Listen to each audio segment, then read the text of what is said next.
everyone! Good evening, I'm back. This is Sam Brusas and welcome back to my YouTube channel. Oh my gosh, this is it guys, pag-uusapan natin ngayon, Tarina Botes. Maging tinig kaya siya kay Bea Milan-Windorski? Yan ang tatalakayin natin ngayon. But before anything else, hello Philippines and hello beautiful people. Mabuhay, kamusta kayong lahat? Sana lahat po kayo ay okay at safe ngayong araw na ito. At syempre sa lahat naman ng mga bago nating subscribers dyan, hello po sa inyo lahat. Maraming salamat guys sa pag-subscribe ninyo syempre dito sa channel ko. At syempre sa lahat naman na makasolid na makamamasam dyan na laging sumusuporta dito araw-araw, lagi-lagi. Maraming salamat guys sa inyong lahat. Syempre pag-usapan natin ngayon, ito nga si Tarina Botes kasi eto nga, nagkaroon na nga ng coronation night dito sa nilabanan niyang pageant sa probinsya. Pero, hindi siya pinalad manalo.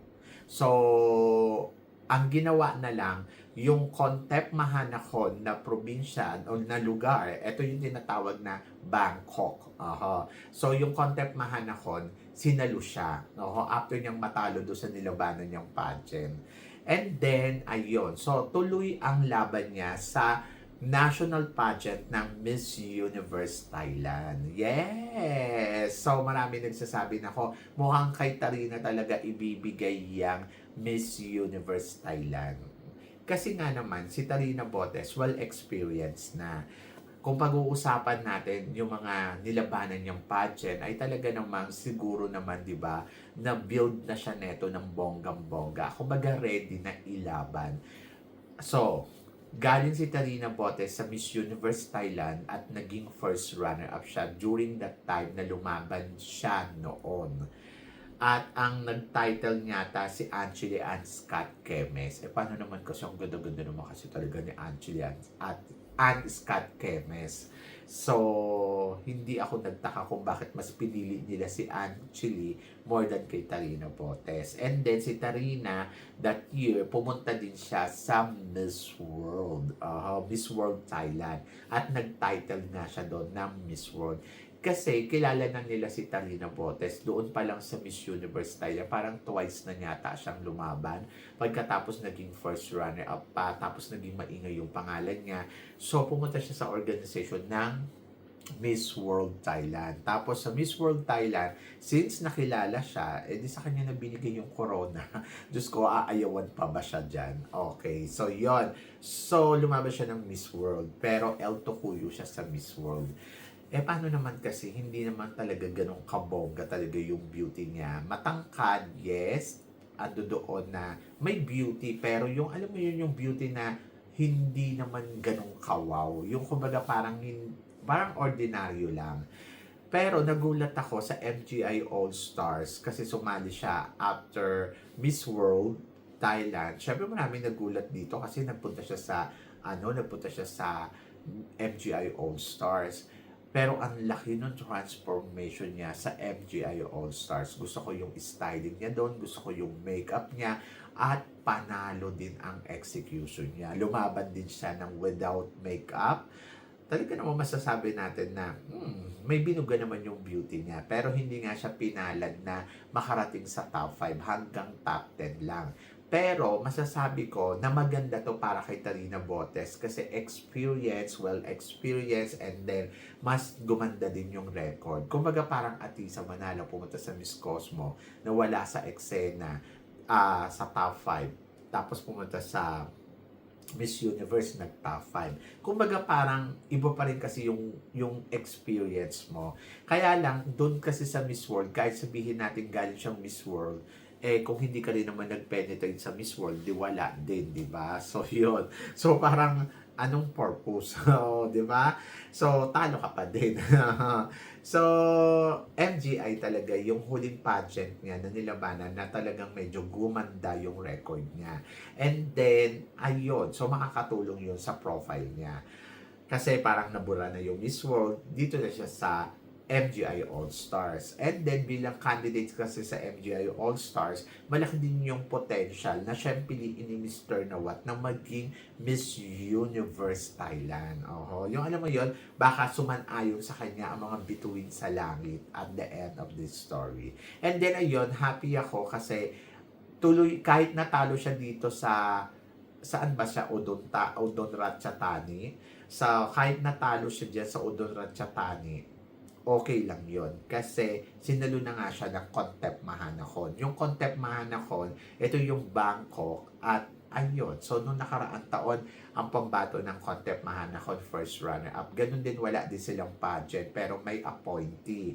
So, yung after niyang matalo doon sa Udon Ratchatani, so, matik na siyang kinuha na ng Contep Mahanakon. So, hindi niya na kailangan pang mag-pageant pa sa mga provincial. Pero ang nakakaloka, sa isang provincial pageant, natalo ka din. Di ba? So, provincial pa lang yon. So, medyo doon nakakaloka yon. Okay, so pumunta tayo sa possibility na siya ang maging Miss Universe. So, tingin daw ba natin, magiging malakas ba yung laban niya sa Miss Universe? To be honest, hindi ko nakikita ganong kalakas. Pero, possible na pwede. No? Kasi magaling naman yung kanyang performance, may talino naman, plus magaling din siya talagang, alam mo yun, yung, kumbaga parang madaling makalusot sa semifinals, madaling makalusot, makarating hanggang sa dulo, kasi kung gagamit nga ng materialis na bongga, at matangkad siya, at maganda siyang tignan sa entablado. In fairness, may ano talaga siya, may elegant kasi yung beauty. So, parang feeling ko may ibubuga. Pero, magiging tinik nga ba to kay Miss Universe Philippines Bea Milan Windorsky? Hello. So, parang feeling ko, mahihirapan pa din si Tarina pataubin si Bea Milan Windorsky. Sa totoo lang, ang layo ng agwat nilang dalawa. Ayoko man pang kumparahin silang dalawa, pero iba ang quality ng Bea Milan Windorsky. At yung beauty ni Bea Milan Windorsky, hindi ko pa siya nakikita in person, pero ang dami na nagsasabi na ang ganda niya. Mula sa mga kapwa ko vlogger, sinabi nila sa akin, ay maganda talaga si Bea Milan. Pero, narinig naman natin kay Natalie Glivova na talagang nabonggahan siya. At kahit kay Karen Davila, sinabi niya kamukha daw neto si, di ba? Sino ba to yung sinabi niya kamukha? Ayun, kumbaga parang, wow, ang bongga talaga. Kumbaga, meron talagang ganda ang isang Bea Milan Windorsky na hindi lang basta-basta.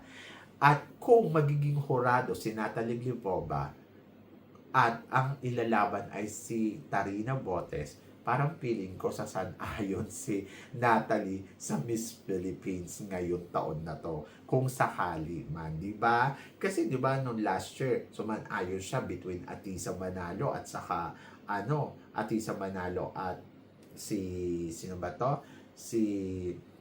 Yung pinambato ng Thailand noong nakaraang taon, nakalimutan ko yung name. Ayun, so si Vina, kung si Vina, kung ikukumpara at saka kay Atisa, mas pinili ni Natalie Glivova. Pero ngayon, parang feeling ko, kahit mahal niya ang Thailand, pipiliin niya si Philippines kahit hindi pa siya tumitira sa Philippines, di ba? So yun, kasi talagang ayun yung totoo. So medyo mahihirapan talaga si Tarina Botes na pataubin si Bea Milan Windorsky kung sakali. At confident ako na kung halimbawa magtatapat silang dalawa sa Miss Universe, ewan ko na lang, baka may autokuyo si Thailand at makarating sa top 5 si Philippines. Pero na lang kung imamanipulate nila yung result, di ba? So yun, so siguro naman hindi. Pero ayun talaga, yun yung nakikita ko. Kung sakali man na magtapat silang dalawa, parang feeling ko mas malayo yung mararating ni Bea Milan more than kay Tarina. But si Tarina, nakikita ko naman na parang kaya niyang pumasok sa semifinals. Pero nakikita ko si Philippines ang talagang magdodominan hanggang sa dulo ng competition.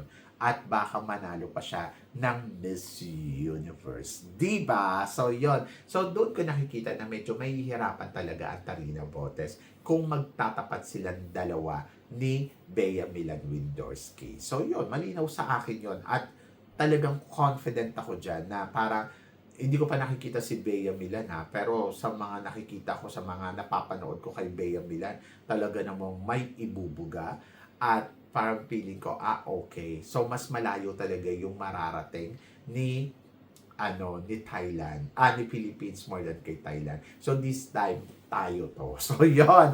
Ayun yung masasabi ko. This time, confident ako. Tayo to. So, yun kasi yung nakikita ko. At yun yung nararamdaman ko na possible talaga na marating ng bansa natin sa Miss Universe.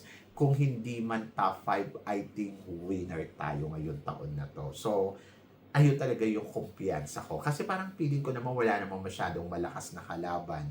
Pagkatapos si Venezuela ang nakikita ko na pwede talagang ayun yung makatapat niya.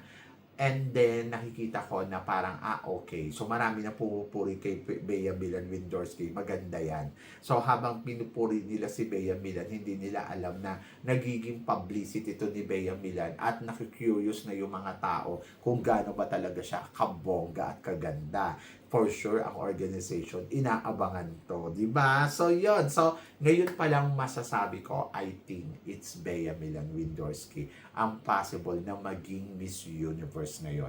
And then si Tarina Botes, tingnan natin kung ano ang maipapakita niya.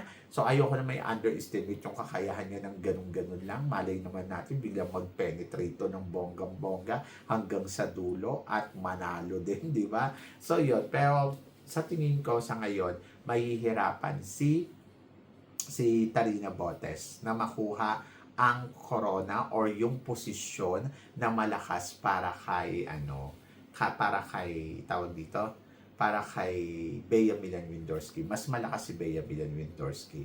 For sure. So, yun! So, kayo guys, ano guys ang masasabi ninyo dito sa mga pinag-uusapan natin ngayon? Ano nga ba ang nakikita ninyo? Mas malakas nga ba si Tarina or mas malakas si Bea Milan Windorski? Please comment below kung ano naman ang reaction mo sa kanilang dalawa kung sakalin silang dalawa ang magtapat dito sa Miss Universe. So, yon. So, syempre maraming salamat po sa inyong lahat sa love and support na binibigay ninyo syempre dito sa channel ko at sa mga hindi pa nakaka-follow at nakaka-subscribe, please don't forget to click like and subscribe my channel at i-click nyo na rin po ang notification bell to more updated syempre sa aking mga chika. Sabi ng ganon, always keep smiling and laban lang. So guys, hanggang dito na lang. Hanggang sa muli nating chikahan. See you tomorrow. Thank you guys.